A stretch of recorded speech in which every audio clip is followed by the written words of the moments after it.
काशी की जो मस्जिद है उसका जुनूबी हिस्से को हम खो चुके हैं। मस्जिद में नमाज नहीं हो रही है, कुछ और चीज हो रही है। काशी में जो वजू खाना है उसको बंद कर दिया गया है। मथुरा की ईदगाहों पर ललचावी नजरें लगा कर बैठे हैं। संभल की मस्जिद का किस्सा आपके सामने है। एक ही दिन में केस पड़ता है, 1.5 घंटे में ऑर्डर हो जाता है, 1 घंटे के अंदर सर्वे हो जाता है और 5 लोगों को गोली मारकर शहीद कर दिया जाता है। इससे भी दिल नहीं भरा तो मस्जिद संभल की मस्जिद के सामने, संभल की मस्जिद आसार कदीमा का प्रोटेक्टेड मॉन्यूमेंट है। प्रोटेक्टेड मॉन्यूमेंट का कानून यह है कि उसके 100 मीटर के अतराफ में कोई तामीरी नहीं हो सकता। यह पार्लियामेंट का कानून है। मगर यह कौन सी संभल की पुलिस है जो आसार कदीमा के प्रोटेक्टेड मस्जिद के 100 मीटर नहीं बल्कि उसके 5 फीट के फासले पर आउटपोस्ट बना रहे हैं और वो आउटपोस्ट वक्फ की जमीन में बना रहे हैं। मुरादाबाद के 39A में वो वक्फ का दर्ज है, सुन्नी वक्फ बोर्ड में दर्ज है, वहां पर संभल की पुलिस बना रही। नरेंद्र मोदी गए थे कुवैत को तो कुवैत के शेखों से बड़ा गले लपट के मिले। अब बुला के कुवैत के शेख को दिखाओ कि तुम्हारी हुकूमत यहां पर क्या कर रही है, क्या कर रही है उत्तर प्रदेश की हुकूमत, क्यों आउटपोस्ट बना रहे हैं संभल में, ताकि पीछे जो बाउली निकली है उसका रास्ता बंद करना चाहते हैं। अरे वक्फ की जायदाद पर तुम जमीन पर जो वक्फ औलाद है, अब ये नया बिल जो हुकूमत लाई है उसमें वक्फ औलाद को मुकम्मल कमजोर करके रख दिया गया। पुकार कर कह रहे थे, आज भी कह रहा हूं, वो वक्फ का बिल इसलिए लाया गया ताकि मुसलमानों से उनकी मसाजिद को छीन लिया जाए, ताकि मुसलमानों से उनकी दरगाहों को छीन लिया जाए, कब्रस्तानों को छीन लिया जाए, यतीम खानों को छीन लिया जाए। अब आपको दिख रहा है इनकी साजिश कि संभल की मस्जिद के सामने जो जमीन है वो वक्फ औलाद है, इसीलिए इस बिल में लाया गया था कि वक्फ औलाद को कमजोर करके रख देंगे। अब वहां पे कलेक्टर साहब बोल रहे कि नहीं हमारे को कोई कागज दिखाई नहीं। अब कलेक्टर साहब आपको जो देखना चाह रहे आप देख रहे, जो नहीं देखना चाह रहे नहीं देख रहे। आप जो आपको बीजेपी योगी बोल रही है वही आप देख रहे। मगर 95 एक्ट के तहत सुन्नी वक्फ बोर्ड के मुरादाबाद में 39A में जमीन रजिस्टर्ड है। मेरे अजीज दोस्तों और बुजुर्गों, अपने इत्तेहाद को मजबूत रखिए। याद रखिए सरजमीन हैदराबाद पर आपकी एक अलहदा सियासी क़यादत है जिसको आपके हमारे बुजुर्गों ने बरसों से मजबूत किया है और आपकी एक सियासी अलहदा क़यादत की वजह से आप देखते हैं कि हिंदुस्तान की पार्लियामेंट में मजलिस इत्तेहाद और मुस्लिमीन बेबाकी के साथ उन तमाम मसले और मसाइल को उठाती। हालिया पार्लियामेंट का सेशन हुआ, हमारे आईन के संविधान के 75 साल को मनाया गया।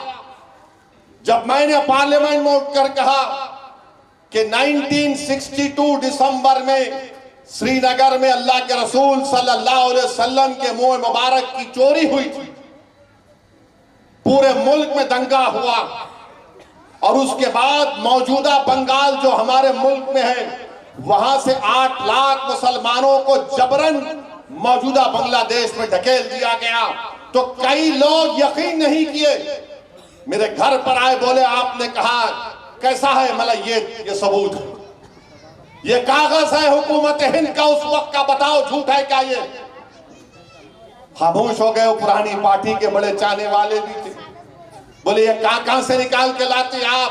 मैं सच्चाई को बता रहा हूं, 8 लाख आज आसाम में लोगों को फॉरेनर्स कैंप में डाला जा रहा है। अरे 1960 में पंडित नेहरू के मरने से 1-1.5 साल पहले 40,000 मुसलमानों को आसाम त्रिपुरा से ये कहकर उस वक्त के ईस्ट पाकिस्तान में ढकेल दिया गया कि ये पाकिस्तानी है।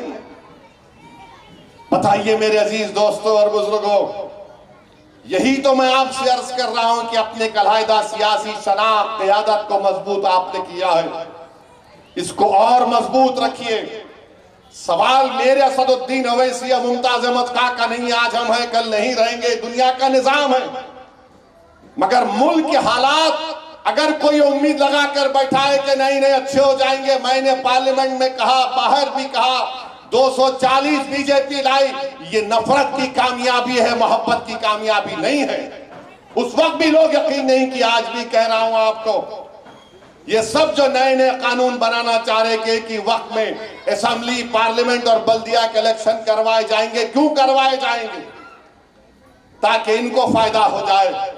बहरहाल मेरे अजीज दोस्तों और बुजुर्गों, मेरी आपसे ये भी गुजारिश है कि हम अपनी दुआओं में उन मासूम फलस्तीनियों के लिए भी दुआ करें जो पिछले 1 साल से ये जालिम इजरायली हुकूमत के जुल्म का शिकार हो रहे हैं।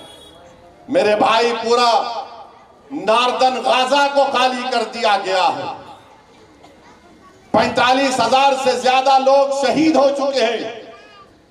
13 लाख से ज्यादा लोग बेघर हो चुके हैं। 10,000 से ज्यादा लोग अभी उस बिल्डिंग के मलबे में पड़े हुए हैं, नहीं मालूम जिंदा है या मर गए।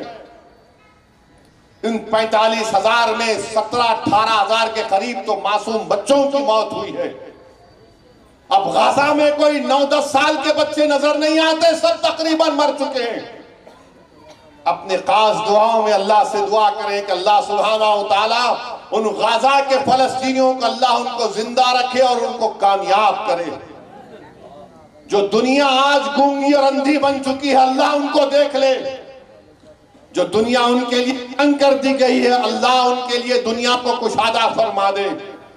हम दुआ करें अल्लाह से कि गाजा में जो लोग, आप अंदाजा नहीं कर सकते, अगर किसी का हाथ कट गया तो बगैर बेहोशी का इंजेक्शन दिए उसके हाथ को काटा जा रहा है। अगर कोई जख्मी है तो उसको बेहोश करे बगैर उसका इलाज हो रहा है। अंदाजा लगाओ कितनी तकलीफ हो रही होगी गाजा के फलस्तीनियों पर। हम अल्लाह से दुआ करते थे, करते और करते रहेंगे कि गाजा के फलस्तीनियों की अल्लाह गैब से मदद करे और अल्लाह इन जालिमों का खात्मा करे। मेरे अजीज दोस्तों और बुजुर्गों, अल्लाह सुब्हानहू व तआला हमको तौफीक दे कि हम कुरान और सुन्नत पर अमल करें। और अल्लाह से हम दुआ करते हैं कि अल्लाह मदरसा और उलूम को अल्लाह और उसको मजबूत बनाए, तरक्की दे और इनके जिम्मेदारों को अल्लाह उन पर रहम फरमाए। वाखिर दावाना अल्हम्दुलिल्लाहि रब्बिल आलमीन। अगर आप ये वीडियो YouTube पर देख रहे हैं तो हमारे चैनल को सब्सक्राइब कर बेल आइकन दबाएं और Facebook पर देख रहे हैं तो हमारे पेज को लाइक करें। 8 मिलियन प्लस सब्सक्राइबर, आपके इस भरोसे के लिए बहुत धन्यवाद।